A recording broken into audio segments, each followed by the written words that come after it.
Si San Pablo sa atong unang pagbasa naghulagway nga kini di ay kagawasan nga gihatag ni Kristo nato. Depende ra ni kung atong ampingan o ato lang pasagdaan. Mo nang niingon siya, ayaw na kamo paulipon pag-usab. Gihatagan tag kagawasan ni Kristo gikan sa sala, dili na unta ta magpaulipon sa sala. Lingiya imong tupad, inawa na ka na ulipon ron. Mangutan na ba? Wa ginilingi ang uban. Kanang wa makalingi, ulipo na, gigapos sa sala. Ug asa man ang sala magsugod, ari gina sa sulod. Una-una, kasing-kasing. Muna nga, kung magsikitag pakasala, mahimot ang ulipon, mahimot ang tigpakaron ingnon.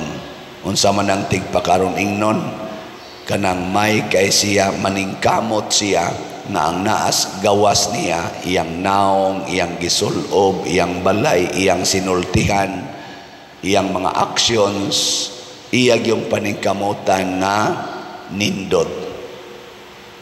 Sige na siyang panindot, siyang naong, sa iyang gisulob, sa iyang pinuyanan, sa iyang sakyanan, sa iyang mga degrees, sa iyang mga positions and authorities, iya ginang panindoton og maayo, kay mao man na iyang itabon sa tua sa sulod nga bati. Niya sunod sa may mahitabo, dili siya consistent sa iyang kinabuhi. Unsa may dili consistent, ang iyang gisulti dili pariha sa iyang gibuhat. Pariha na bang magsigig simba, unya ang gibuhat siging panglibak? No. Mahibong ang mga tao ba? Sige man tani siyag simba, pero ang batasan di man makaog iro.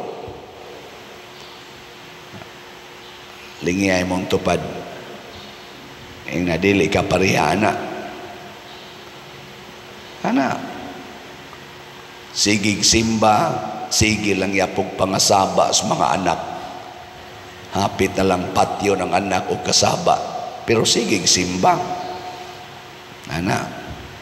Sigig misa, napagaw na lagminisa. Unya, mga saba lang yapon sa anak. Ang masagdili ka makapangasaba nga matug man sad. So usahay bisag unsa pa atong irason, basta masuko na gani ka, kung naa kay di mauyunan kana ang imong kasing-kasing, ang atong kasing-kasing hugaw na ulipon sa sala. Muna si Santa Teresa sa Avila, ang iyang gipaningkamutan nga mausab ang ilawom. Nagpartner po ni sila ni Saint John of the Cross o sasad ka Carmelite friar.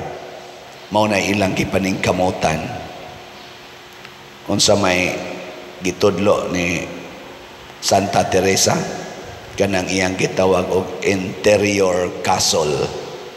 Nya sa interior castle na ako no'y 7 mansions. Kaning 7 mansions mao ni ang levels of perfections, kanabang mga ang sa atong kabalaan. Magsugod ka sa first mansion, dili pa kay kabalaan. Kung makasuod na ka sa second mansion, balaan-balaan nakahangton mo abot yung kaadtong gitawag na niya og mystical union, kanabang mura na gyud usa na ka sa Ginoo. Muna Basa-basahaw niya na ninyo na araman na Google, i-search ang 7 mansions. Si St. John of the Cross, nasa siya kaugalingong version ani. Labi na ginang iyang journey of faith na kinahanglan tang moagi sa kitawag og dark night of the soul. Sa manang dark night of the soul, kana bang mubati ta nga wa nagyoy kahayag, wa nay paglaom ang atong kinabuhi, pero mupadayon tag sunod sa Ginoo. Mao na siya gitawag og pagsaka sa atong pagtuos Ginoo. Diri na mahitabo sa ilawom, dili na exterior. Unang importante kaayo sa ato karong kalibutan kining interior conversion, kanibang pagkausab sa kasing-kasing. Kay ang gigamit ros kalibutan mao ang mga balaod. Ang atong balaod nga kalibutanon pulos ni nakasentro sa gawas, nakasentro sa lawas. Ang balaod sa Ginoo nakasentro sa kalag. Nya kun ato na ganing limpyuhan ang kalag, matod pa ni Kristo, limpyuhi ang sulod sa inyong mga tasa ug malimpyo sa nang gawas. Ang paglimpyo sugdon gyud sa sulod, dili sa gawas. Kay kun ang gawas ra gani mo'y limpyuhan, nya kun mosuod na ta, ma-disappointed ta, moingon ta, uy, nindot ra man dinis gawas, ang sulod purti madayong hugawa. Para na inyong balay ba? Nindot kay pintals gawas, na apay mga tanom, pero pag suod nimo gubot pas lukot ang way mga wa ma-order ba. Unsa may mong bation, igawas nimo sa balay, maglingo-lingo ka, way ayo. Parehas na sa mga babae ug laki, gwapo kay tan-awon, limpyo kay tan-awon, chuy-chuy kay tan-awon, sexy kay tan-awon, nga maglakaw-lakaw sa daan, pero igadto nimo sa ila, di gyud ka maong manglaba, di gyud ka maong mamilo, murag bayis milo ang ilang balay, daghan kay gipanglabay-labay, hugaw kaayo. Makaingon ka nganong limpyo man ni siya iniglakaw, inigsod nimo purti man ang bahua ning ilang balay, purti mang, di ba kanang balay nga limpyo, inigsod nimo ang baho mo, sugat nimo nindot hanggapon. Pero kana ganing balay nga hugaw, igsod nimo ang baho, sugat nimo aslom kayo, masudipan ka usahay. Ana gilingay mong tupad na kumusta inyong balay, dili aslom. Dili aslom anon aminaon. Oh, wow na may lang kas gawas. Ug ato ning i-relate sa atong sitwasyon nga katilingbanon. Kumusta man ang atong simbahan, kaming mga pari, mga obispo, laho sa Santo Papa, sa inyong tan-aw, unsa may amo rong kinabuhi, panggawas o pangsulod? Gamo na apit naman sa mong mga matay, naka-observe man gyud mo sa kaning atong mga daghan na mamong nakitaan, mga pari, mga obispo, unsa may tan-aw ninyo namo? Limpyo mig sulod o nang limpyo lamig gawas? Hadlok mamumutingog. Sige, ari na sa tas ato mga government leaders, di nila sa atong nasod, daghan magimog na ilan, local o national leaders. Kumusta man ang ato mga leaders ron sa atong nasod, nang limpyo sa sulod o sa gawas ra? Ha? Muna karon kay eleksyon naman sad, maningkamot ta, pilion nato kana mga leaders na kamaong manglimpyo sa sulod nila, dili lang sa gawas. Yaon sa may usas mga timailhan, may lang na sila musulti, pero way buhat nga maayo. Mauna sila'y mga hugaw o sulod, limpyo lag sinultihan, limpyo lag sinuloban, limpyo lang mahalon kay ng ilang mga balay, sakyanan o mga gamit. May kay na silang mugamit og balaod kay mga bright kay na sila, pero ang ilang binuhatan bugo, way nahitabo nga maayo. Ana nga ikaduha, inconsistent na sila. Unsa man ang inconsistent, dili magpariha ang ilang sinultihan. Kaniadto mudayeg na sila, karon ang ilang gidayeg kaniadto ilan na sang sawayon. Ana ba? Kakita gani mo mga taong ingon ana nga kaniadto kusog kay mudayeg aning maong mga tao, nya karon mo saway na, kusog na kay mo saway, ayaw ginagbutari kay tigpakaaron ingno na. Ikatulo, dili na sila mag-mind unsay problemas mga tao. Ang ilang i-mind, ang ilang hunahunahon kanunay ang ilang personal na kaayuhan. Kaning tulo para nako mao ni atong basihan sa pagpili. Dali ra kay natong analyson karon ang mga kandidato.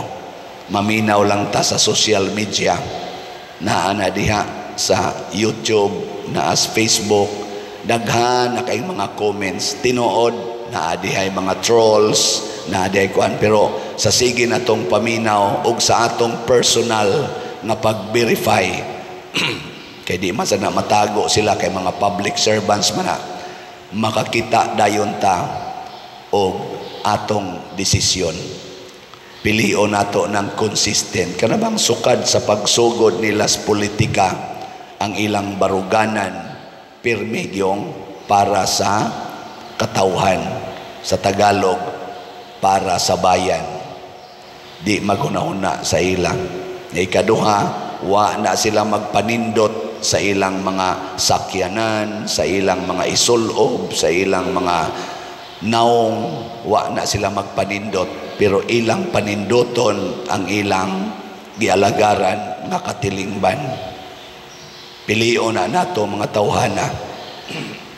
In short, kana bang dunay gibuhat alang sa kaayuhan sa atong nasod o sa katilingban.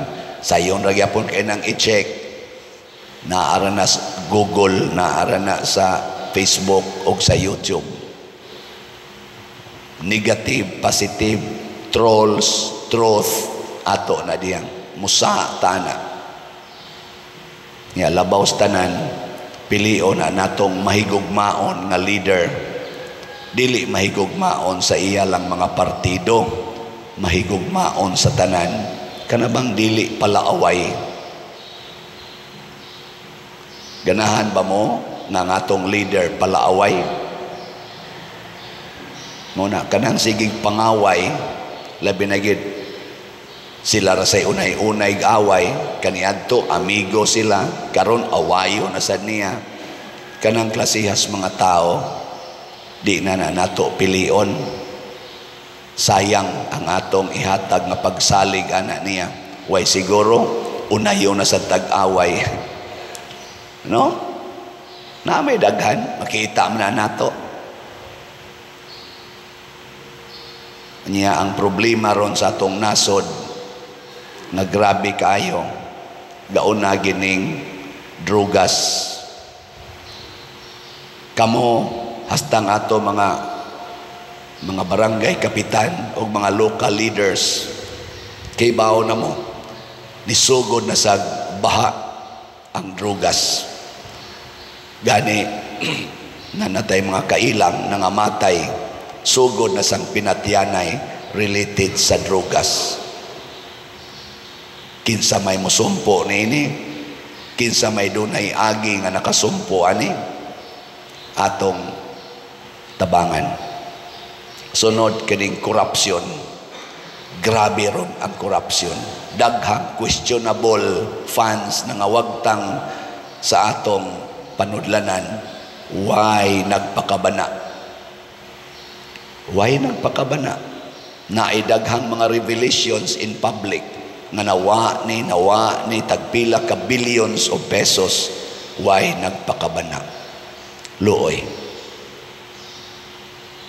Ikatulo, kining terorista, kining tawag na to mga underground movements. Namingaw-mingaw naman pero sugod na sad ni. Og ang sunod, unemployment. Daghan, para sa ako lang na tanaw-tanaw ba, isip pare, isip nag-alagad sa katilingban, grabe karon ang unemployment. Daghan kay mo anhin nato din sa kalisod nato din sa parokya, daghan kay moduol nato kay wa nagihapit bugas. Gutom, grabe ang kagutom kay nangataktak sa trabaho. Daghan kay dinhing moduol kay magpatabang og pagastos ilang mga anak sa eskwelahan kay di na sila kagasto kay nangataktak sa trabaho. Unemployment. Kinsa mang mga politikuha makasulbad ani dili lang sa yaw-yaw, tan-aw natong ilang agi, do na ba sila'y gibuhat kanay atong paningkamutan pagbutar kay ngano man basig makatabang pero di gini mahimong tanan kay ang dako sang problema nato karon nga para nako isipari kanigyong religiosity. Ang kalibutan karon bisan din sa atong nasod superficial na, mediocre na kaayo ang atong relasyon sa Ginoo. So mupili sa tag mga tao nga kanabang kamaong mo promote og pagampo, dili lang Katoliko nga paagis pagampo, tanang pagampo, tanang mga religious activity sa nasod or mga sikta ila untang suportahan, dili nila daog-daogon, dili nila ibaliwala. Kay importante kayo ang atong spiritual life nga ma-develop. Kay pulos na lang ta, balaod matud pa ni San Pablo, mawa na ning pagtuo porti nagyong lisura. Muna si Kristo diri sa atong ebanghelyo, nipakita siya nga gisupak niyang balaod tungod iyang ipa-emphasize nga ang pagtuo yun. Gilingay mong tupad. Na sige pa mo grosaryo sa inyo. Na sige mo grosaryo. So nindota ka no? Kada barangay magrosaryo yun once a day. Barangay ba? Barangay. Mga barangay hall na to ba? Municipal hall, magrosaryo or magampo, unsa ilang pagampo. Nga to mga provincial offices, magampo yun. Ang national offices, magampo, mo ilang na ay Ginoo. Pagkadakong grasya untang mahitabo sa atong Pilipinas. Kaya ang mahadlokon sa Ginoo nga tao, maayo gina siya nga lumulupyo. A prayerful citizen is also a good citizen. Pero kung ang tao gani wa nay pag-ampo, mahimo gina siyang yawanon nga tao. Kaya ang pag-ampo mo'y atong dipinsa sa gahom sa yawa, sa gahom sa sala. Din agani mag-ampo, patay. Igo kita siyawa, nyag mayawaan na ta, bungkag na ng katilingban, o maunirong naitabo sa atong kalibutan. Daghan kaayo ang nabiktima sa yawa. Sa termino ni San Pablo, naulipon pagbalik sa balaod sa sala. Muning doon natay tubag sa salmo nga nag-ingon, padangata kanako ang imong mahigugmaong kaluoy Ginoo. Mausad niya nga torong iampo nga ang kaluoy sa Ginoo o ang iyang gugma musod untag balik sa atong kasing-kasing aron maghigugmaay ta, magkaluy-anay ta, dili mag-inawayay, magsinawayay, labaw pagyustanan, magpinatyanay, gugma, kaluoy, o pagtinabangay ang ato rong gikinahanglan, dili ng pagsigig, pasikat anang ilang mga away-away diha, dagko ra ba kay taggasto anang ilang away-away, unya, wa lang yapoy maayong resulta. Iampo nato, ngatong mga leaders, kita sad, musunod sa ta ni Cynthia, ni Santa Teresa sa Avila, o ni St. John of the Cross, reforming our interior life.